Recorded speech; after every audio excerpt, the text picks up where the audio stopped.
조안에서 문안드립니다. 오늘은 갑옷과 질그릇이라는 제목으로 연구학자죠. 브레네 브라운이 말한 취약성, 그리고 성경에 나오는 사도 바울이 자랑한 약함에 대해서 한번 생각해 보려고 합니다. 브레네 브라운 교수는 이렇게 말합니다. 지금 마음이 편안해 보이는 사람은 나는 믿지 않습니다. 브레네 브라운 교수는 2010년에 취약성에 관한 테드 강연 하나로 아주 학자에서 세계적인 인물로 발돋움한 사람입니다. 지금 그녀는 기업 리더십 쪽으로 방향을 많이 옮겼고 Strong Ground라는 새 책도 냈습니다. 뉴욕타임스 대담에서 진행자가 지금 시대가 얼마나 불안한지에 대해서 이야기하자 그녀는 곧바로 위와 같이 대답한 것입니다. 지금 마음이 편안해 보이는 사람은 믿지 않습니다. 자, 제가 나누고자 하는 이 블로그는 그 대화를 따라가며 개혁신학의 자리에서 한 걸음 더 들어가 보려고 합니다. 브라운 교수가 관찰한 것은 아주 좋습니다. 그러나 사도 바울이 고린도 후서에서 한 말씀은 그것과 닮았으면서도 또 결정적으로 다르기도 합니다. 그 차이를 이 글에서 보도록 하겠습니다. 첫째, 흔들림이라고 하는 것은 고장남이 아니다. Being unsettled is not a malfunction. 브라운 교수의 논리는 단순합니다. 지금 이 세상에서 흔들리지 않는다면 그거는 그저 주의를 기울이지 않고 있다는 뜻이지 흔들리지 않는 것은 아니다. 연구자로서 그녀는 불안정한 느낌을 이상 신호로 읽지 않습니다.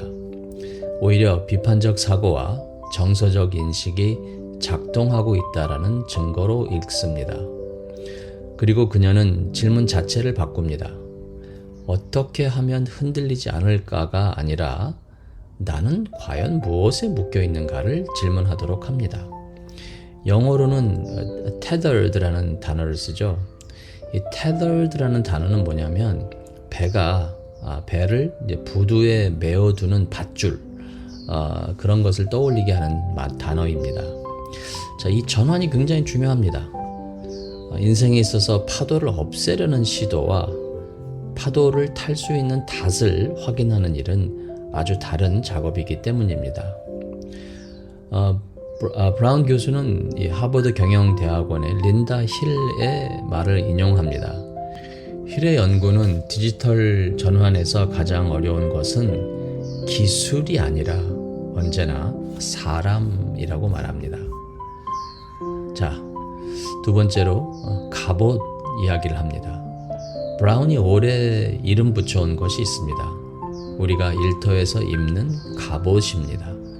그 갑옷은 이런 이름들이 있습니다. 완벽주의, 방어, 아니면 답을 다 아는 척하기 등등입니다. 그녀는 좋은 소통을 세 단어로 정리하는데요. 좋은 소통은 명료함, 절제, 그리고 책임이라는 것입니다. 명료함, 절제, 그리고 책임. 그리고 그녀가 오래 써온 문장이 있는데요. 명료한 것이 친절한 것이고 모호한 것은 불친절한 것이다 라고 얘기를 합니다. 자, 제가 즐겨 찾는 IFS의 언어로 보면 갑옷은 보호자의 역할을 합니다. 완벽주의와 유능함이라는 연길은 어쩌면 관리자 쪽이 되겠습니다. 방어와 회피와 화제 돌리기는 소방관이 되겠고요. 그 아래에는 대개 수치심을 안고 있는 그런 부분들이 있습니다. 브라운의 수치심 연구가 정확히 그 자리를 비춰주는데요. 자, 그런데 저희는 크리스찬으로서, 저는 또 개혁주의 신학자로서 한 가지를 덧붙이자면 갑옷을 벗는 일이 단순히 깨달음을 통한 기술이 아니라는 것입니다. 갑옷을 벗을 때 우리는 이미 벗겨져 있다는 사실도 인정할 수 있어야 됩니다.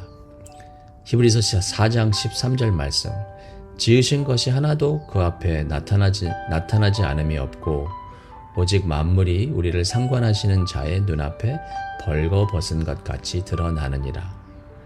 다시 말해서 하나님 앞에서는 갑옷이 아무 쓸모가 없다라는 것입니다.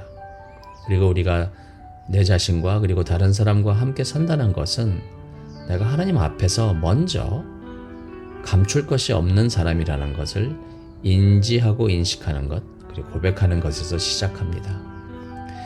자, 다른 사람들 앞에서의 나의 취약성을 보여주는 것은 선택이지만 하나님 앞에서의 나의 취약성을 노출하는 것은 그저 투명할 뿐이고 그리고 이미 사실입니다. 그리고 우리가 가장 먼저 하는 작업은 그저 그 사실에 동의하는 것뿐입니다.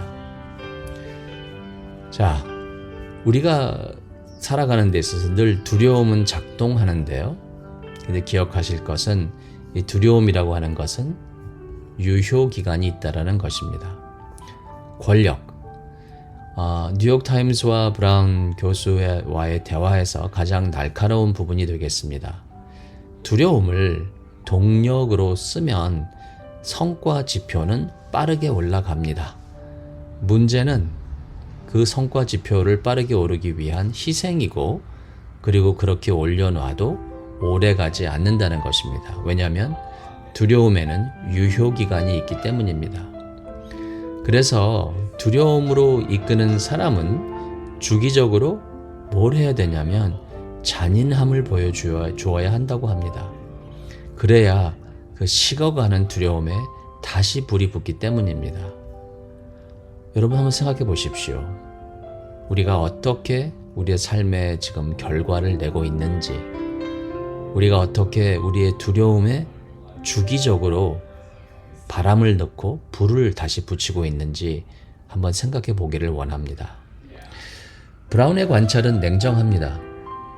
그 방식은 사람을 계속 무섭게 만들 수 없기 때문에 잔인해질 수 있다는 사실을 반복해서 증명해야 된다는 것입니다. 그래서 여기서 그녀는 메리 파커 폴렛을 불러옵니다.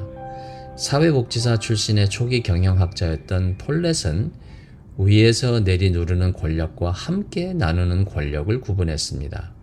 근데 이것은 놀랍게도 1920년대의 통찰이었습니다. 그런데 성경은 이 구분을 훨씬 먼저 그리고 이미 교회 안에서 했었습니다. 베드로전서 5장 3절 맡은 자들에게 주장하는 자세를 하지 말고 양무리의 본이 되라. 주장하는 자세를 하지 말고 do not lord over them. 양무리의 본이 되라. 베드로가 이 말을 하는 근거는 실용성이 아닙니다. 목자장이 나타나실 것이기 때문입니다. 즉 크리스천들은 압니다. 어떤 지위에 있든지 우리가 가진 모든 권위는 잠시 빌려온 것이고 언젠가는 반납해야 한다는 것을. 이것을 아는 리더는 두려움을 어떠한 도구로 결과를 내기를 위한 도구로 자신이나 다른 사람에게 쓸 필요가 없는 것입니다. 사도 바울은 그 게임을 하지 않았습니다. 고린도 교회에는 바울보다 인상적인 사람들이 있었습니다. 말솜씨가 좋았고 이력이 화려했습니다. 바울은 그들을 지극히 크다는 사도라고 부릅니다. 조금은 씁쓸한 표현이죠. 그런데 바울이 택한 길은 세상이 보기에는 좀 이상합니다. 그는 같은 무대에 올라가 경쟁하지 않겠노라 합니다. 굳이 자랑해야 한다면 자신의 약한 것을 자랑하겠다고 말합니다. 고린도 후서 11장 30절. 그리고 자신의 육체의 가시를 언급합니다. 간증합니다. 기도 실패했다고. 3번 간구했지만 그 육체의 가시는 떠나지 않았습니다. 그것이 무엇이었는지 바울은 끝내 말하지 않습니다. 그래서 우리는 알지 못합니다. 아마 하나님 나라가 이 땅에 완성되면 바울에게 직접 물어봐야 될 것입니다. 리폼드 신학교의 자커리 콜은 이 점을 솔직하게 정리합니다. 우리가 모른다는 것이죠. 자, 대신 바울은 그 가시가 자신에게 무엇을 의미하는지 말했습니다. 고린도 후서 12장 9절. 하나님의 말씀. 내 은혜가 내게 족하도다. 이는 내 능력이 약한 데서 온전하여짐이라. 콜이 짚는 대목도 중요합니다. 고린도 교인들은 세상의 능력과 성공의 기준으로 바울을 재고 있었습니다. 바울은 그 잣대를 부러뜨립니다. 다른 잣대를 들이대는 것이 아니라 아예 세상의 기준을 버려버립니다. 즉 고린도 교인들은 세상의 기준으로 바울을 평가하고 있었는데요. 바울은 그들을 만족시키기 위해서 더 높은 점수를 제시하지 않습니다. 그는 그저 채점표 자체를 부인하고 내려놓습니다. 고린도후서 4장 7절은 우리에게 이미 이렇게 말합니다. 우리가 이 보배를 질그릇에 가졌으니 이는 심히 큰 능력은 하나님께 있고 우리에게 있지 아니함을 알게 하려 함이라. 질그릇이 깨지기 쉽다는 것은 사도 바울의 포인트가 아닙니다. 포인트는 그 놀라운 보배가, 빛이 그릇의 것이 아니라는 데 있습니다. 여기서 세 가지를 조심스럽게 구분하고 넘어갑니다. 브라운의 통찰을 전혀 깎아내리고자 하는 것이 아닙니다. 그런데 그 두 이야기가 같은 이야기라고 서둘러 결론 내리지는 않습니다. 첫째, 방향입니다. 브라운의 취약성은 주로 사람과 사람 사이에서의 작동입니다. 신뢰를 만들고 심리적 안전을 만듭니다. 이것은 분명히 좋은 일입니다. 그런데 바울의 약함은 무엇보다 먼저 위를 향합니다. 하나님께 향합니다. 그리고 바울이 자신의 취약점을 하나님 앞에서 있는 그대로 인정할 때 그리스도의 능력이 그에게 머물게 될 수 있는 것입니다. 이렇게 하나님을 바라보는 수직이 빠지면 취약성은 또 하나의 기술이 될 수 있습니다. 그리고 이런 것은 브라운 교수도 가장 싫어한 것이었습니다. 둘째는 효과입니다. 브라운의 데이터는 용기 있는 리더십이 성과와 상관관계가 있다고 말합니다. 그런데 바울의 약함은 고린도에서는 그의 입지를 사실은 깎아내렸습니다. 그는 어떠한 좋은 효과가 있어서 자신의 약함을 인정하고 택한 것이 아닙니다. 은혜로 족하다고 하지 은혜가 효과적이라고 말하지는 않습니다. 그리고 마지막으로는 선택입니다. 브레네 교수가 말하는 여기서 취약성은 고를 수 있는 선택의 여지가 있는 내용이었는데요.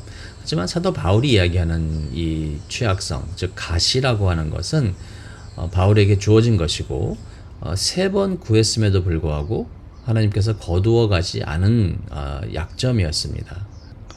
만약 이 블로그 내용을 들으시는 분들 중에서 여러분이 나는 이걸 내가 고르지 않았는데 이 약함 가운데 나는 있다라고 느끼시는 분들이 계시다면 하나님께서 허락하신 이 가시는 결국에는 여러분을 하나님 안에서 더욱더 예수 그리스도를 닮게 하려고 하는 하나님의 은혜의 방편이자 우리가 원하는 것은 궁극적으로 우리가 강해지는 것이 아니라 하나님이 우리의 강함이 되게 하는 것이라는 것을 깨닫는 은총이 임하셨으면 좋겠습니다.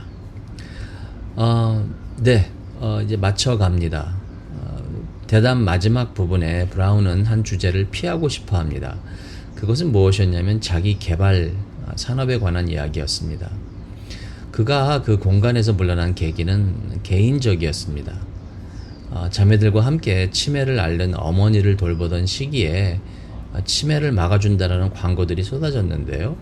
그녀의 첫 반응은 분노가 아니었고 그러면 사야겠다라는 것이었고 그리고 나서 두 번째가 분노였습니다. 그 순서를 그녀는 숨기지 않습니다. 그리고 자기 영상이 확신에 찬 조언처럼 잘려나가는 것을 그녀는 보았습니다. 원래 답의 앞부분에 있었던 나는 잘 모른다라는 말이 잘려나가고 확신에 찬 조언처럼 나가는 것을 보며 그녀는 힘들어했습니다. 2020년에 한 잡지인 텍사스 먼틀리는 그녀를 미국의 치료사라고 불렀습니다. 그녀는 선을 분명히 그었습니다. 자신은 정신건강 임상가가 아니라고요. 그녀는 연구자입니다. 이것은 자기를 낮추는 것이 아니라 제대로 측량한 것이었습니다. 크리스천 라이프 코칭에도 같은 선이 있습니다. 코칭은 치료가 아닙니다. 우리는 여러분이 창의적이고 자원이 풍부하며 온전하다는 전제 위에서 질문합니다. 그러나 임상적 돌봄이 필요한 자리를 코칭으로 좋은 질문으로 덮지 않습니다. 즉 질그릇은 저마다 용도가 있다는 것을 기억해 봅니다.